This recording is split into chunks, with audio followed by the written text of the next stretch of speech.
Bareskrim Polri menduga ada unsur pidana di balik peristiwa kebakaran di Gedung Kejaksaan Agung Jakarta. Polri dan pihak Kejaksaan Agung telah sepakat meningkatkan penyelidikan kasus ini ke tahap penyidikan karena ada dugaan peristiwa pidana yakni terkait pasal 187 dan pasal 188 KUHP. Bareskrim Polri berjanji akan segera menetapkan tersangka terkait kasus yang menyita perhatian publik ini. Pihak kepolisian menyatakan kebakaran yang melanda gedung Kejaksaan Agung itu diduga kuat bukan disebabkan oleh hubungan arus pendek listrik, melainkan karena open flame atau nyala api terbuka. Hal ini diketahui setelah polisi melakukan olah TKP, memeriksa CCTV, serta meminta keterangan dari 131 saksi. Hasil penyelidikan Polri juga menyebut api muncul dari lantai 6 gedung Kejaksaan Agung, yakni ruang rapat Biro Kepegawaian, kemudian menjalar cepat ke ruang lantai lain. Kobaran api merambat cepat karena adanya akseleran pada lapisan luar di gedung dan ada beberapa cairan yang mengandung senyawa hidrokarbon serta kondisi gedung yang hanya disekat oleh bahan yang mudah terbakar. Tim Puslap 4 Polri juga mendapat fakta ada saksi yang mengetahui dan berusaha memadamkan kebakaran itu. Namun karena tidak didukung oleh infrastruktur dan sarana prasarana yang memadai, sehingga api semakin membesar. Sementara pihak Kejaksaan Agung mengapresiasi hasil penyelidikan kepolisian yang mengungkap ada unsur pidana dalam kebakaran gedung utama Kejaksaan Agung. Menurut Kejaksaan Agung, peningkatan kasus kebakaran gedung dari tahap penyelidikan ke tahap penyidikan bertujuan untuk membuat terang satu peristiwa pidana, menemukan tersangka dan mengungkap bukti-bukti. Tim Liputan Berita 1 Jakarta. Pemirsa, siapa bakar gedung Kejagung? Itulah topik Morning Talk kita pada pagi ini, dan untuk membahasnya kita akan terhubung dengan Kepala Biro Penerangan Masyarakat Div Humas Polri, Brigjen Pol Awi Setiono beberapa saat lagi, pemirsa.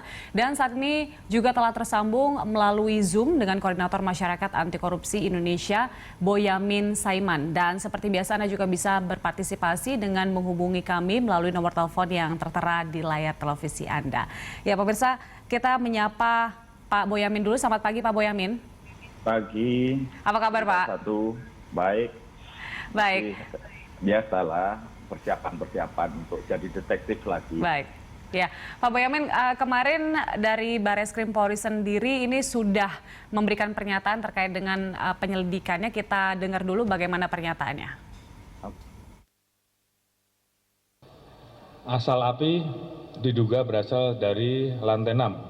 Ruang rapat Biro Kepegawaian, dan kemudian menjalar ke ruangan serta lantai yang lain dari mulai atas sampai dengan ke bawah, yang dipercepat terjadi karena penyebaran api tersebut karena adanya akseleran atau ICP pada lapisan luar di gedung, dan juga ada beberapa cairan minyak lobby yang mengandung senyawa hidrokarbon, serta kondisi gedung yang hanya disekat oleh bahan yang mudah terbakar seperti gipsum, lantai parkit, panel HPL, dan bahan yang mudah terbakar lainnya, sehingga kemudian itu mempercepat proses terjadinya kebakaran. Kemudian dari hasil olah TKP, Puslap menyimpulkan bahwa sumber api tersebut bukan karena hubungan arus pendek, namun diduga karena open flame atau nyala api terbuka. Maka peristiwa yang terjadi, sementara penyidik berkesimpulan terdapat dugaan peristiwa pidana. Oleh karena itu, hari ini kita melaksanakan gelar bersama-sama rekan-rekan dari Kejaksaan. Ya, itu dia pemirsa terkait dengan pernyataan Kabar Eskrim terkait dengan penyelidikan dari kasus kebakaran di Kejagung yang digelar kemarin, dan kita saat ini telah terhubung dengan Kepala Biro Penerangan Masyarakat di Humas Polri, ada Brigjen Pol Awi Setiono. Selamat pagi Pak Awi. Selamat pagi Mbak Julia, Assalamualaikum warahmatullahi wabarakatuh. Waalaikumsalam. Pak Awi, betulkah memang ada dugaan unsur pidana dalam kasus ini? Ya, tentunya penyidik Direktorat Tindak Pidana Umum Mabes Polri bersama-sama penyidik Polda Metro Jaya, Polres Jakarta Selatan tidak gegabah dalam melakukan penyidikan. Semua berdasarkan fakta-fakta yang ditemukan di lapangan yang dibantu oleh Puslapor Mabes Polri dan Inafis Mabes Polri menggunakan scientific crime investigation.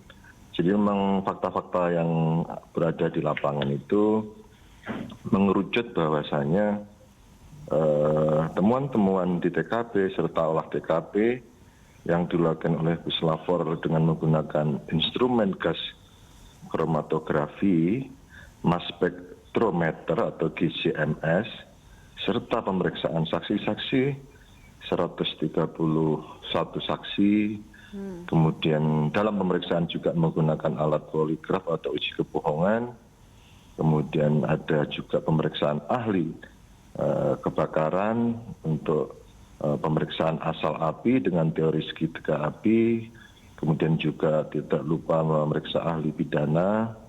Maka penyidik berkesimpulan terdapat dugaan peristiwa pidana.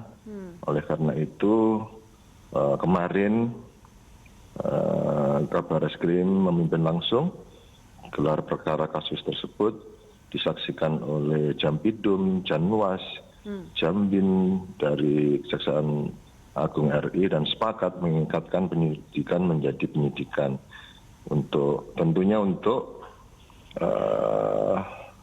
mengumpulkan bukti-bukti, membuat terang suatu tindak pidana dan tentunya nanti akan mencari siapa tersangkanya, demikian. Baik, keterangan dari saksi ini apa yang membuat polisi akhirnya yakin ada dugaan unsur pidana, Pak Wiwi? Tadi yang saya sampaikan bahwasanya kita tidak satu alat bukti saja, karena keterangan saksi itu kan cuma salah satu alat bukti aja. Keterangan saksi, kemudian ada juga keterangan ahli, terus kemudian petunjuk-petunjuk. Ini juga memperkuat. Misalnya juga melakukan pemeriksaan-pemeriksaan terkait dengan CDR yang ada, CCTV di lingkungan Kejagung dan sekitarnya kita lihat, kemudian kita ambil, kemudian pakai juga foto citra satelit untuk menentukan titik api itu di mana. Ya. Polisi menyebutkan adanya open flame. Nah, open flame yang dimaksud itu apa, Pak? Ya, yang dimaksud ini yang jelas dari mengerucutnya penyidikan ini diketahui bahwasanya asal api pertama kali itu di ruang rapat biro kepegawaian di lantai 6, tentunya kan didalami. Ya. Dari sana instalasi tidak ada yang konslet, terjadi percikan listrik tidak ada di sana. Nah, kemudian dari keterangan-keterangan saksi bahwasanya pukul 11.30 sampai 17.30 itu di sana ada tukang yang sedang melakukan renovasi. Dari keterangan-keterangan itu mengerucut bahwasanya memang ada sumber api yang menyala, kemudian mereka juga berusaha mematikan. Nah, ini nanti di tahap penyidikan yang akan didalami. Makanya kemarin Kabareskrim menyampaikan akan memeriksa kembali saksi-saksi yang potensial. Karena kita akan mencari tersangka ini. Makanya kemarin pasalnya pun dibuat dua pasal, 187 dan 188. 187 itu kesengajaannya. Nanti kita lihat apa ada yang sengaja membakar. Yang kedua, pasal 188 terkait kealpaannya atau kesalahannya menyebabkan kebakaran. Nah, inilah sama-sama nanti akan dikonstruksikan oleh penyidik. Tentunya melalui proses ini tadi, meningkatkan penyelidikan menjadi penyidikan. Oke, dari 131 saksi yang telah diperiksa, saksi-saksi potensial itu yang seperti apa, Pak? Saksi-saksi potensial yang jelas, yang misalnya Iya Pak, saya melihat asal api di lantai 6. Iya Pak, setelah dari situ merembet kemana. Itu kan sangat potensial itu. Iya Pak, saya melihat. Karena memang saksi ini kan sesuai dengan KUHAP bahwasannya orang yang melihat, mendengarkan, merasakan. Oke. Mengalami sendiri. Oke. Sehingga itulah yang kita betul-betul lihat. Karena fokusnya kan kita ke lantai 6 itu. Syukur-syukur kalau kita bisa mendapatkan, oh ya Pak, yang nyalakan itu Pak, oh ya Pak, yang memadamkan dia Pak. Inilah kita lagi konstruksikan, nanti bagaimana tentunya nanti akan berkembang. Nah, kalau ada perkembangan kita akan sampaikan. Juga didalami nggak Pak Awi terkait dengan ada kaitannya kebakaran ini dengan kasus yang tengah diselidiki oleh Kejagung? Ya, semua kan dari berita acara pemeriksaan. Nanti di sana bagaimana? Dari kesaksian-kesaksian itu. Kita tidak sekonyong-konyong langsung menghubungkan dengan kasus lain. Tidak. Siapa tahu kalau memang hal ini nanti terjadi, istilahnya kesengajaan. Kesengajaan itu alibimu apa? Kalau tidak kesengajaan, bagaimana tidak kesengajaannya? Nah, ini semua nanti kan dikonstruksikan. Jadi kita tidak bisa langsung apa hubungannya dengan kasus itu, tidak begitu. Kita pada intinya benang merahnya harus kita telusuri betul bagaimana itu api menyala dan di balik itu nanti tentunya kita akan cari motifnya, demikian. Baik, Pak Awi, saya ke Pak Boyamin dulu. Pak Boyamin, Ya, silakan. Anda adalah salah satu orang yang dari awal itu mempertanyakan kebakaran ini betulkah terbakar atau dibakar ya Pak Boya? Ya. Nah, Anda sendiri menganggap ini memang betul ada dugaan unsur pidana seperti yang dikatakan polisi atau seperti apa? Ya, sejak awal ketika kebakaran itu kan saya ditanya teman-teman, meskipun saya bukan ahli kebakaran, tapi karena kaitannya dengan Joko Chandra gitu dikait-kaitkan, dihubung-hubungkan, maka saya ditanya. Ya saya spontan waktu itu mengatakan itu tidak mungkin karena konslet. Karena saya sudah tanya orang PLN, pensiunan, sudah senior begitu di Jawa Tengah, yang juga familinya orang penegak hukum itu, dari melihat yang tampil di TV aja itu pasti bukan konslet Mas itu. Jadi saya mengiyakan itu, mengatakan bahwa memang pasti bukan konsleting atau istilahnya orang PLN itu bukan karena elektrikal kan itu kan. Dan kemudian kedua waktu itu saya juga statement, mari percayakan kepada kepolisian, pasti nanti akan ditemukan titik nolnya itu dari apa. Dan itu dugaan saya bukan dari elektrikal atau konsleting. Dan nyatanya sekarang juga bisa dirumuskan oleh teman-teman penyidik bahwa itu adalah open flame atau api terbuka. Jadi ini yang maka kepercayaan kita kepada teman-teman penyidik kepolisian itu terbukti kan, mampu membuktikan bahwa memang bukan karena konslet. Dan titik nol itu juga Anda menduga kuat ini terkait dengan kasus yang ditangani oleh Kejagung? Begini, bukan. Maksudnya dengan terbakarnya, ini bukan urusannya dulu ya, terdulu. Terbakarnya gedung ini maka banyak yang senang, terutama pihak-pihak yang berperkara terkait dengan Joko Chandra, oknum jaksa P dan beberapa orang lainnya yang pernah ketemu P di situ, maka rekaman CCTV jadi hilang, jadi terhangus dan terbakar. Padahal oknum jaksa P ini selain didatangi orang, juga mendatangi orang gitu loh di gedung itu. Gitu. Jadi ini yang agak setidaknya meskipun ini seperti terpotong begitu, menjadikan orang-orang ini menjadi gembira karena jejak-jejak digital berkait dengan CCTV kegiatan di situ maka jadi hangus gitu. Nah, tugas kepolisian memang apakah ada nanti kaitannya atau tidak itu memang tugas teman-teman kepolisian. Kalau tidak ya tidak, kalau ada ya ada nanti dikembangkan kan gitu kan.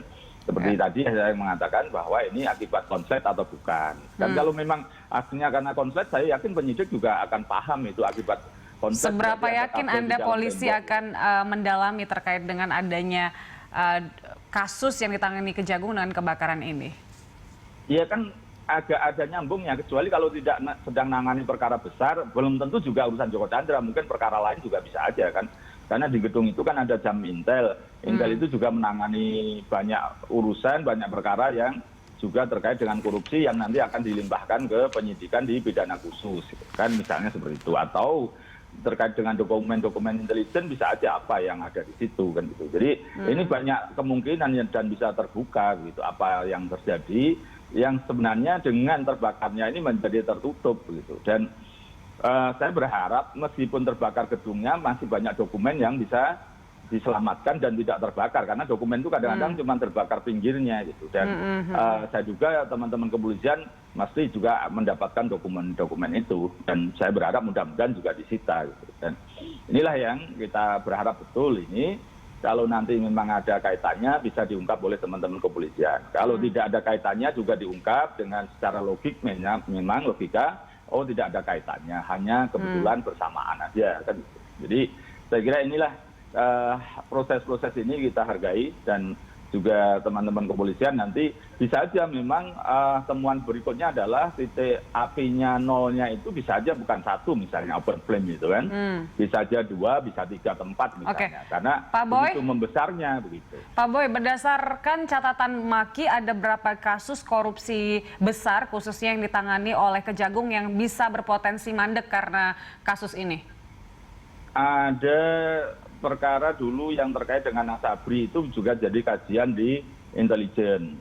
Terus juga berkaitan dengan sebuah asuransi. Nggak enak saya menyebut, nanti bikin ras asuransinya begitu. Swasta yang mengelola duit-duit pemerintah. Terus ada di lembaga yang berkaitan dengan sebuah cuaca atau apa gitu. Saya tidak bisa nyebut karena masih penyelidikan. Kemudian juga itu ada proyek-proyek di sana yang juga ada KKN misalnya sedang diteliti. Ya masih banyak lagi beberapa yang di intelijen itu sebenarnya banyak kajian, dan nantinya itu bisa aja berpotensi menjadi tertutup karena terbakarnya gedung Kejaksaan Agung. Tapi saya kembali lagi seperti Pak Awi tadi sampaikan, misalnya ini kan pasal 187, 188, ini kan bisa lalai, bisa sengaja kan itu kan. Nah nanti justru teman-teman kepolisian itu kan membuka semua kemungkinan itu kan dengan menerapkan pasal 187. Kalau sengaja pasti ada motif kan gitu kan. Nah itulah yang saya gembira karena teman-teman kepolisian dalam urusan terbakarnya gedung Kejaksaan Agung ini melihatnya profesional dan sangat bisa kita jadi acuan, dan mudah-mudahan ini kan ilmu tentang kebakaran ini betul-betul menjadi andalan teman-teman kepolisian dan bisa kita percaya penuh gitu, dan ke depan juga bisa dikembangkan betul karena banyak ahli yang dimiliki teman-teman laboratorium forensik kepolisian itu yang sangat memahami, paling melihat sekilas saja bahasanya wah ini bukan konslet, itu sudah punya keahlian teman-teman itu. Jadi inilah yang kita betul berharap nanti kalau memang ini menjadi frase dibakar, disengaja, nah ini motifnya pasti harus ketemu kan itu kan, yang tidak ditutupi misalnya kan itu. Baik, Pak Boy, Pak Awi, kita masih akan melanjutkan dialog kita usai jeda. Pemirsa tetaplah bersama kami.